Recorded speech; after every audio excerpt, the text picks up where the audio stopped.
नमस्कार विद्यार्थी मित्रांनो, मी सर स्वागत करतो माझ्या यूट्यूब चॅनलवर. विद्यार्थी मित्रांनो, या यूट्यूब चॅनलच्या माध्यमातून पोलीस भरती 2025 या परीक्षेसाठी उपयुक्त असे मराठी व्याकरणाचे प्रश्न आपण या यूट्यूब चॅनलच्या माध्यमातून घेणार आहोत. आणि मागील वर्षी घेण्यात आलेल्या पोलीस भरती 2024 या परीक्षेमध्ये विचारण्यात आलेले मराठी व्याकरणाचे POQ क्वेश्चन आपण या सिरीजच्या माध्यमातून घेणार आहोत. चला तर मग सुरू करू आजचं व्हिडिओ लेक्चर. शिकांत या शब्दाचा अर्थ काय होतो मित्रांनो बघा. पर्याय: पायाच्या नखापासून ते डोक्याच्या शेंडीपर्यंत, पायाच्या सर्व नखापर्यंत, हाताच्या व पायाच्या नखापर्यंत की नखाला इजा न होणे. त्याचे एक उत्तर मित्रांनो पर्याय क्रमांक 1, पायाच्या नखापासून ते डोक्याच्या शेंडीपर्यंत म्हणजेच काय नख शिकांत याचं एक उत्तर. ठीक आहे. पुढचा प्रश्न बघा. जाणून घेण्याची इच्छा असणाऱ्या व्यक्तीला रिकाम्या जागा म्हणतात. आतुर, जिज्ञासू, अवखळ की आगतूक. त्याचं एक उत्तर मित्रांनो जिज्ञासू. जाणून घेण्याची ज्याला इच्छा असते आहे की नाही त्याला म्हणतात जिज्ञासू. तर आतुर कशाला म्हणतो आपण? आतुर म्हणजे काय? उत्सुक. आतुर म्हणजे उत्सुक. आणि अवखळ म्हणजे काय? मस्तीखोर. अवखळ म्हणजे मस्तीखोर, लहान बाळ असतील ना, मस्तीखोर अवखळ. आणि आगतूक म्हणजे काय? कुठलेही आमंत्रण न देता आलेला पाहुणा, अचानक आलेला पाहुणा. अचानक आलेला पाहुणा. अचानक आलेला पाहुणा म्हणजे काय? आगतूक.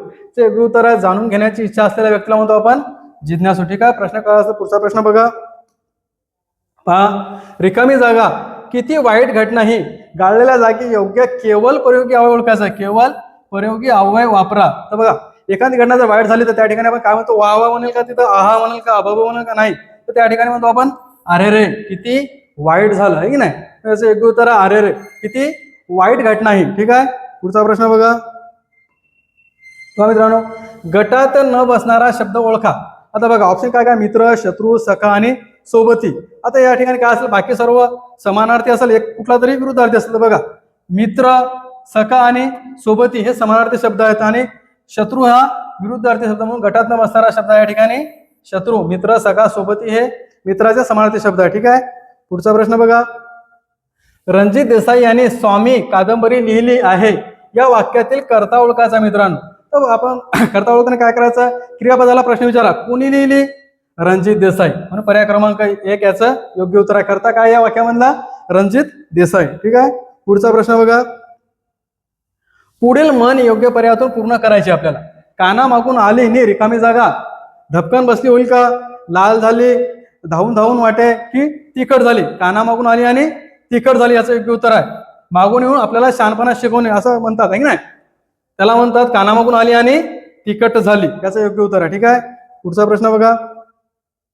विडा उचलणे या वाक्य प्रकाराच्या योग्य उपयोगासाठी खालील पर्यायातून अचूक वाक्य निवडायचं आहे. बघा, विडा उचलणे या वाक्य प्रचारासाठी योग्य उपयोगासाठी खालील पर्यायातून अचूक वाक्य निवडायचं. बघा ऑप्शन बघा. तबकडीतल्या पानाचा विडा उचलणे, शर्यत लावणे, प्रतिज्ञा करणे की वजन उचलणे. याचं योग्य उत्तर मित्रांनो प्रतिज्ञा करणे. विडा उचलणे म्हणजे काय? एखाद्या कामाचा आपण विडा उचलणे, प्रतिज्ञा करणे, ते काम ठरवणे म्हणजे पूर्ण करायचं आहे म्हणून त्या ठिकाणी म्हणतात प्रतिज्ञा करणे. ठीक आहे. पुढचा प्रश्न बघा. खालीलपैकी सामान्य नाम ओळखायचं आहे. आता आपल्याला नामाचे प्रकार माहित आहे. कुठले कुठले आहेत नामाचे प्रकार? बघा, नामाचे प्रकार 3 पडतात. कोणते कोणते? सामान्य नाम,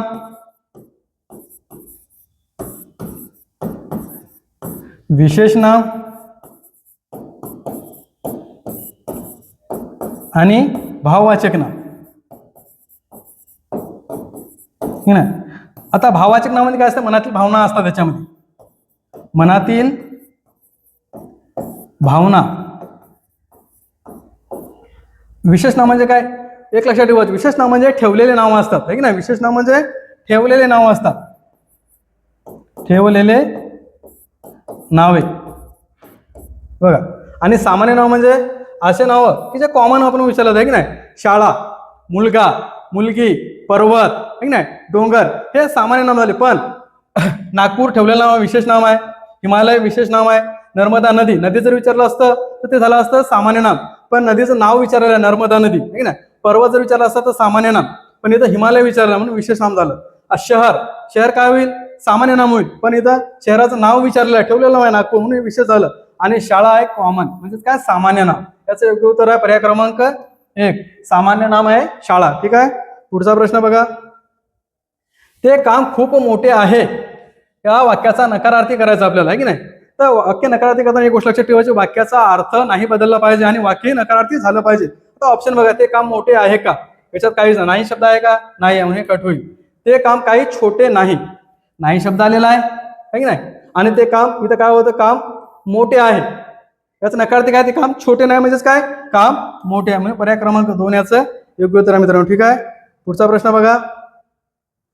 मैदानावर मुले खेळू लागली या वाक्यातील संयुक्त क्रियापद ओळखायचं आहे. बघा संयुक्त क्रियापद म्हणजे काय, संयुक्त क्रियापदामध्ये 2 शब्दांनी क्रिया पूर्ण झालेली दाखवली जाते. इथं बघा खेळू आणि लागली 2 शब्द आहेत, 2 क्रियापद आहेत. यातला जो खेळू शब्द आहे नाही, हा झाला सहाय्यक क्रियापद, सहाय्यक क्रियापद, आणि लागली हे मुख्य क्रियापद आहे.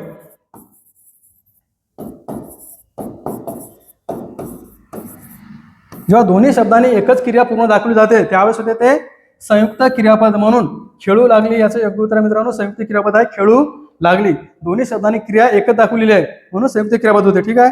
पुढचा प्रश्न पहा. बघा सदा सर्वदा योग तुझा घडावा या वाक्यातील क्रिया विशेषण ओळखायचं आपल्याला. क्रिया विशेषण कोणतं आहे, क्रिया काहीतरी विशेष झालेली आहे की नाही. तर बघा सदा सर्वदा याचं योग्य उत्तर आहे पर्याय क्रमांक 3 सदा सर्वदा योग तुझा घडावा. ठीक नाही. चला पुढचा प्रश्न बघा. अभ्यास या शब्दाची संधी ओळखा. तर बघा पहिलाच ऑप्शन या ठिकाणी योग्य उत्तर मित्रांनो अभि प्लस आस, याची योग्य संधी होईल मित्रांनो संधी विग्रह अभि अधिक आस म्हणजेच अभ्यास, म्हणून पर्याय क्रमांक 1 याचं योग्य उत्तर आहे मित्रांनो. पुढचा प्रश्न बघा. साहेबांनी पत्र फाडून फेकून दिले हे केवळ वाक्य आहे की नाही. एकच करता एकच क्रियापद आहे, एकच क्रिया याच्यामध्ये, हे केवळ वाक्य. याचं आपल्याला बनवायचं आहे संयुक्त वाक्य बनवायचं आहे. संयुक्त वाक्य म्हणजे काय, 2 क्रिया असतात, 2 क्रियापद असतात. बघा पहिले क्रियापद बघायचे. आता फाडलेले पत्र साहेबांनी फेकून दिली एकच आहे, हे होणार नाही. साहेब पत्र फाडून फेकतात हे सुद्धा होणार नाही. तिसरा ऑप्शन बघा. साहेबांनी पत्र फाडले, फाडले आणि फेकून दिली 2 क्रिया आहेत की नाही. पहिले फाडले आणि नंतर फेकून दिले, आणि हे उभ्याने अवयवाने जोडलेलं म्हणून या ठिकाणी पर्याय क्रमांक 3 याचं योग्य उत्तर होईल मित्रांनो. साहेबांनी पत्र फाडले आणि फेकून दिले. ठीक आहे. पुढचा प्रश्न बघा. पुढील शब्दाचा योग्य विग्रह करा. सज्जन याचा विग्रह असा होईल मित्रांनो सत अधिक जन. व्यंजन संधीचं उदाहरण आहे मित्रांनो पर्याय क्रमांक 1 याचं योग्य उत्तर आहे सज्जन, सत अधिक जन. ठीक आहे. पुढचा प्रश्न पहा. मुलगा चांगला खेळतो या वाक्यातील क्रिया विशेषण ओळखायचं आपल्याला. आता या वाक्यातला मुलगा काय आहे, नाम आहे. मुलगा काय आहे, नाम आहे. चांगला आहे विशेषण, आणि खेळतो काय क्रियापद. आता या ठिकाणी क्रिया विशेषण ओळखला, क्रिया कशी झाली ओळखायचं. आता हे चांगला मुलाबद्दल सांगत आहे का, मुलगा चांगला म्हणत आहे का, मुलगा चांगला खेळतो म्हणजे क्रिया कशी आहे, विशेष आहे ठीक नाही. म्हणून हे झालं चांगला ठीक नाही, क्रिया विशेषण आहे. म्हणजे क्रियापदाबद्दल माहिती सांगणारा शब्द आहे. मुलगा चांगला खेळतो, मुलगाबद्दल जर विचारलं असतं तर ते विशेषण झालं असतं, पण क्रियापदाबद्दल विचारलेलं आहे म्हणून या ठिकाणी विशेषण होईल क्रिया विशेषण चांगला. ठीक आहे. प्रश्न कळला असेल तर पुढचा प्रश्न बघा. काळाचे मुख्य प्रकार किती आहेत. तर काळाचे मुख्य प्रकार बघा, मुख्य प्रकार 3 आहेत. कोणते कोणते, वर्तमान काळ, भूतकाळ आणि भविष्यकाळ. हे झाले मुख्य 3 प्रकार. आणि याचे उपप्रकार पडतात मित्रांनो 4 प्रत्येक काळाचे. साधा वर्तमान काळ, चालू किंवा अपूर्ण, याला चालू किंवा अपूर्ण काळ म्हणतात. त्याच्यानंतर दुसरा चालू अपूर्ण, तिसरा पूर्ण, आणि चौथा मित्रांनो रीतिकाळ.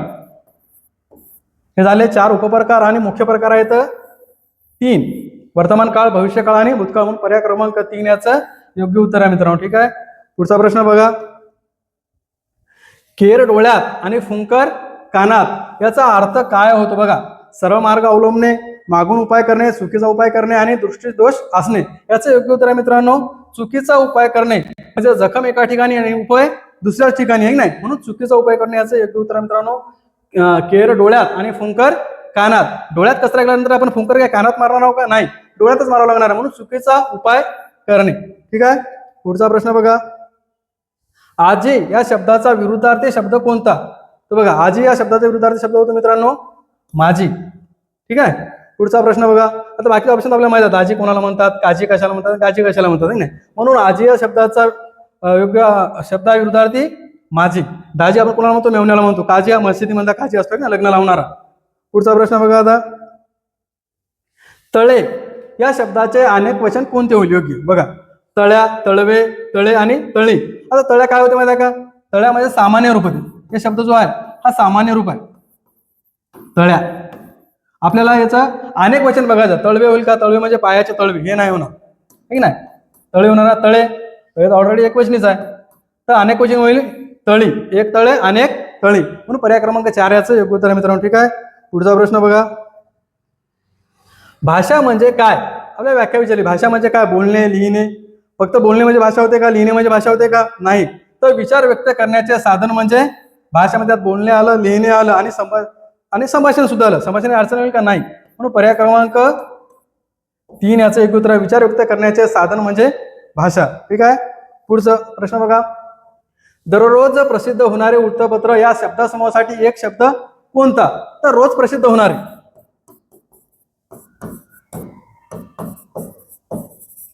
रोज प्रसिद्ध होणारे याला म्हणतात दैनिक. नियतकालिक म्हणजे काय? ठराविक वेळेला प्रसिद्ध होणारे. नियतकालिक म्हणजे काय?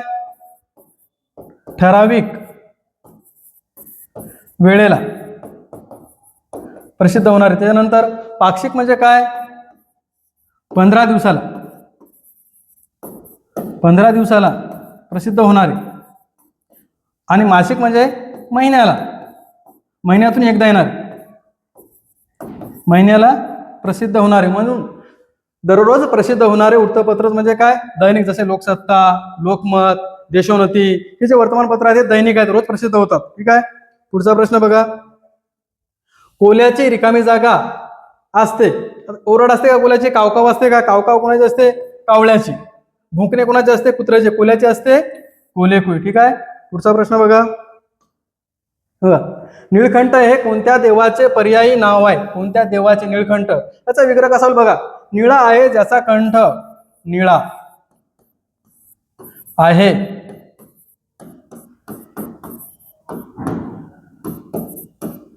ज्याचा कंठ म्हणजे कोण? महादेव, शंकर. पर्याय क्रमांक बघा. कृष्णा, गणपती, शंकर आणि मारुती. याचं योग्य उत्तर म्हणतो शंकर. आता कृष्ण माहिती आपल्याला. कृष्णा, कन्हैया, गणपती, वक्रतुंड, त्यानंतर मारुती, पवन. याचे समानार्थी शब्द आहेत. पवन, ठीक नाही. गणपती, वक्रतुंड, कृष्णा, कन्हैया, कान्हा, ठीक नाही, गोपाल. याचे समानार्थी शब्द आहेत. तर म्हणून निळा आहे ज्याचा कंठ असा तो महादेव, शंकर. म्हणून पर्याय क्रमांक 3 याचे योग्य उत्तर आहे मित्रांनो. ठीक आहे. पुढचा प्रश्न बघा. मोजके असे बोलणारा या समूहदर्शक सिद्धीसाठी एक शब्द ओळखायचा. याचे योग्य उत्तर मित्रांनो मितभाषी. मोजकेच बोलणाऱ्याला म्हणतात मितभाषी. मनकवडा म्हणजे काय? मनातील ओळखणारा. मनातील ओळखणारा म्हणजे आपल्या मनात काय चालू आहे याला म्हणतात मनातील ओळखणारा. म्हणजे लोकांच्या मनात काय चालू आहे ते ओळखणारा मनकवडा. त्यानंतर हृदयस्पर्शी काय? हृदयाला स्पर्श करणारा. ठीक आहे. याचं योग्य उत्तर आहे मितभाषी म्हणजे काय? मोजके बोलणारा. ठीक आहे मित्रांनो. आजच्या व्हिडिओ लेक्चरमध्ये एवढंच. व्हिडिओ जर आवडला असेल तर माझ्या चॅनलला सबस्क्राईब करा, लाईक करा आणि शेअर करा. ठीक आहे. धन्यवाद.